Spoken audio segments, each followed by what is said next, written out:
ಓಂ ಹ್ರೀಂ ಭೈರವಿ ಕ್ಲಾಂ ಹ್ರೀಂ ಸ್ವಾಹ. ನಮಸ್ಕಾರ. ರಾಶಿ ಫಲಗಳ ಬಗ್ಗೆ ನಾವು ಮಾತಾಡೋಕ್ಕಿಂತ ಮುಂಚೆ ನಾನು ಹೇಳೋದೇನಂದ್ರೆ, ನೋಡಿ, ಜಾತಕವನ್ನು ನೋಡುವಾಗ ಒಂದೇ ರಾಶಿಯಲ್ಲಿ ಲಕ್ಷಾಂತರ ಜನ ಕೋಟ್ಯಾಂತರ ಜನ ಹುಟ್ಟಿರ್ತಾರೆ. ಈಗ ಸಾಡೆ ಸಾತಿ ಅಂತೀವಿ. ಈಗ ಕುಂಭ ರಾಶಿಯಲ್ಲಿ, ಮೀನ ರಾಶಿಯಲ್ಲಿ ಎಷ್ಟು ಜನ ಹುಟ್ಟಿಲ್ಲ.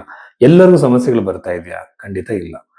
ಈಗ ಗಜಕೇಸರಿ ಯೋಗ ಅಂತೀವಿ. ಈ ಯೋಗ ಎಲ್ರಿಗೂ ಒಂದೇ ತರ ಎಫೆಕ್ಟ್ ಮಾಡುತ್ತಾ? ಇಲ್ಲ. ಆದ್ರೆ ಇದನ್ನ ಕನ್ಫರ್ಮ್ ಮಾಡೋದು ಹೇಗೆ ಅಂದ್ರೆ, ನಿಮ್ಮ ಹಸ್ತರೇಖೆಗಳನ್ನ ಜಾತಕಕ್ಕೆ ಹೊಂದಾಣಿಕೆ ಮಾಡಬೇಕು. ನಿಮ್ಮ ಜಾತಕ ಹಸ್ತರೇಖೆ ಎರಡು ಮ್ಯಾಚ್ ಆಗ್ಬೇಕು. ಜಾತಕದಲ್ಲಿರುವಂತಹ ಯೋಗಗಳು ಹಸ್ತದಲ್ಲೂ ಕಾಣಬೇಕು. ಅಲ್ಲಿ ಗಜಕೇಸರಿ ಯೋಗ ಇದ್ರೆ ಇಲ್ಲೂ ಇರಬೇಕು, ಅಲ್ಲಿ ಕುಜದೋಷ ಇದ್ರೆ ಇಲ್ಲೂ ಇರಬೇಕು. ಒಂದೊಂದ್ಸಲ ನಮ್ಮ ಬರ್ತ್ ಟೈಮ್ ಮಿಸ್ಟೇಕ್ ಇರುತ್ತೆ. ಎರಡರಲ್ಲೂ ಮ್ಯಾಚ್ ಮಾಡಿ ಕೊನೆಗೆ ನಾನು ಅದನ್ನ ಅವರಿಗೆ ಭವಿಷ್ಯವಾಣಿನ ಹೇಳ್ತೀನಿ. ಈ ರೀತಿ ಮಾಡಿದಾಗ ತುಂಬಾ ಅಕ್ಯುರೇಟ್ ಆಗಿ ಪ್ರಿಡಿಕ್ಷನ್ ಗೊತ್ತಾಗುತ್ತೆ. ಸೊ ಜಾತಕದಲ್ಲಿ ಇರುವಂತದ್ದು ಹಸ್ತ ಸಾಮುದ್ರಿಕ, ಇದು ನಾಡಿ ಜ್ಯೋತಿಷ್ಯ ಮತ್ತೆ ಭಾರತೀಯ ಹಸ್ತ ಸಾಮುದ್ರಿಕ ಮಾತ್ರ, ವೆಸ್ಟರ್ನ್ ಪಾಮಿಸ್ಟ್ರಿ ಅಲ್ಲ.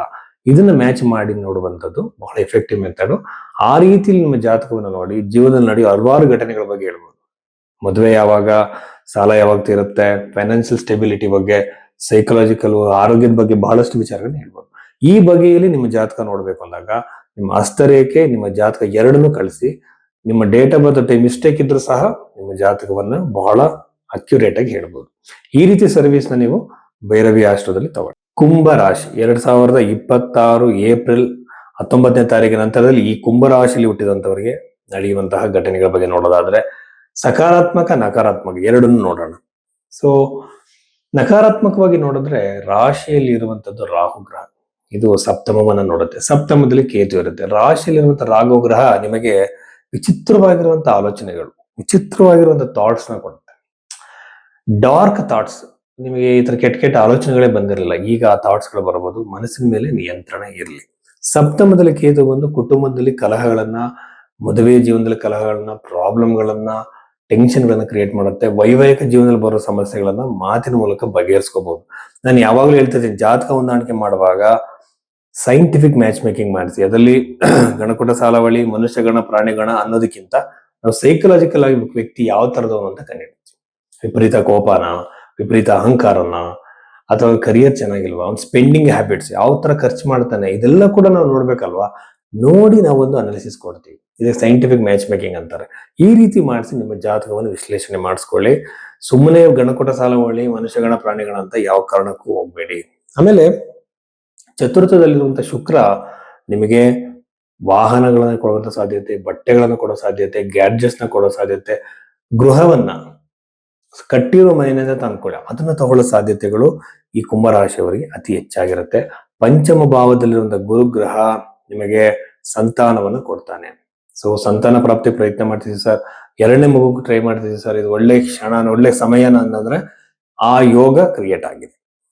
ಸೊ ನಿಮ್ಮ ಜನ್ಮ ಜಾತಕದಲ್ಲೂ ಕೂಡ ಕಾಂಬಿನೇಷನ್ಸ್ ಇರಬೇಕು. ಸುಮ್ಮನೆ ನಾವು ಈ ಟ್ರಾನ್ಸಿಟ್ ಅಲ್ಲಿ ನೋಡಿದ್ರೆ ಅಷ್ಟು ಅನ್ಸೋದಿಲ್ಲ. ಯಾಕೆಂದ್ರೆ ತುಂಬಾ ಜನ ಜ್ಯೋತಿಷರು ಏನ್ ಮಾಡ್ತಾರೆ ಅಂದ್ರೆ, ನಿಮಗೆ ರಾಜಯೋಗ, ನಿಮಗೆ ಆ ಯೋಗ, ನಿಮಗೆ ಗಜಕೇಸರಿ ಯೋಗ ಅಂತಾರೆ. ನೋಡಿ, ಯಾವಾಗ್ಲೂ ಕೂಡ ಪ್ರತಿದಿನ ಗ್ರಹಗಳು ಚೇಂಜ್ ಆಗ್ತಿರ್ತವೆ. ಹೌದಾ? ಇದರಲ್ಲಿ ನೀವು ಗೋಚಾರದಲ್ಲಿ ಗ್ರಹಗಳನ್ನ ಇಟ್ಕೊಂಡು ಯಾವತ್ತು ಯೋಗಗಳನ್ನ ಹೇಳಬಾರ್ದು. ನಿಮ್ಮ ಸ್ವಂತ ವೈಯಕ್ತಿಕ ಜಾತಕದಲ್ಲಿ ಯೋಗಗಳಿದೆಯಾ ಅಂತ ನೋಡ್ಬೇಕು. ಟ್ರಾನ್ಸಿಟ್ ಅಲ್ಲಿ ಅಥವಾ ಗೋಚಾರದಲ್ಲಿ ಯೋಗ ಕ್ರಿಯೇಟ್ ಆದ್ರೆ ಅದು ಯಾವ್ದು ಅನುಕೂಲ ಆಗಲ್ಲ. ಎರಡನೇ ಮೇಲೆ ಇರುವಂತಹ ಗ್ರಹಗಳನ್ನ ನೋಡಿದ್ರೆ ಅನಾವಶ್ಯಕ ಹಣವನ್ನು ನೀವು ಲಾಸ್ ಮಾಡ್ಕೊಳ್ಳೋ ಸಾಧ್ಯತೆ ಇರುತ್ತೆ. ಯಾವುದೋ ಒಂದು ಇಂಪಾರ್ಟೆಂಟ್ ಅಲ್ದಿರೋ ವಿಷಯಕ್ಕೆ ನೀವು ಹಣ ಕಳ್ಕೋಬಹುದು. ಯಾವುದೋ ಒಂದು ಸ್ಕೀಮ್ಗಳು ನಿಮ್ಮ ಲಾಸ್ ಮಾಡಿಸ್ಬೋದು. ಗೊತ್ತಿರೋ ಬಿಸ್ನೆಸ್ ಹಣ ಹಾಕೋ ಸಾಧ್ಯತೆ. ಯಾರೊಬ್ರು ಸ್ನೇಹಿತರು ಅಂತ ಹಣ ಕೊಟ್ಬಿಡ್ತೀರಾ, ನಿಮಗೆ ಅವನು ಹಣ ಕೊಡೋದಿಲ್ಲ, ನಿಮಗೆ ಮೋಸ ಮಾಡಬಹುದು. ಈ ಸಾಧ್ಯತೆಗಳು ಇರುತ್ತೆ. ಇದರಿಂದ ಹಣ ಕೊಡುವಾಗ ಇನ್ವೆಸ್ಟ್ಮೆಂಟ್ ಅಲ್ಲಿ ಬಹಳ ಗಮನವನ್ನು ವಹಿಸಬೇಕು. 10ನೇ ಮನೆಯನ್ನ ನೋಡ್ತಾ ಇದ್ರೆ ಖಂಡಿತವಾಗಲೂ ಉದ್ಯೋಗ ಪ್ರಾಪ್ತಿ ಆಗುತ್ತೆ. ವಿದೇಶದಲ್ಲಿದ್ದೀರಾ, ಖಂಡಿತ ಹೊಸ ಜಾಬ್ ಸಿಗ್ಬೋದು. ಸ್ವದೇಶದಲ್ಲಿ ನೀವು ಜಾಬ್ ಟ್ರೈ ಮಾಡಿದ್ರೆ ಅಲ್ಲಿ ಒಳ್ಳೆ ಅವಕಾಶ, ಒಂದು ಒಳ್ಳೆ ಜಾಬ್ ಸಿಗ್ಬೋದು, ಪ್ರೋಗ್ರೆಸ್ ಆಗ್ಬೋದು ನಿಮಗೆ.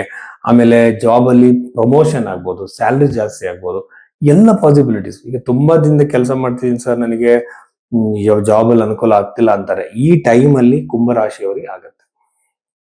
ಬಟ್ ಫೈನಾನ್ಷಿಯಲ್ ಆಗಿ ನೀವು ಹಣನ ಇನ್ವೆಸ್ಟ್ ಮಾಡೋದು ಬೇಡ ಅಂತ ನಾನು ಹೇಳ್ತೀನಿ.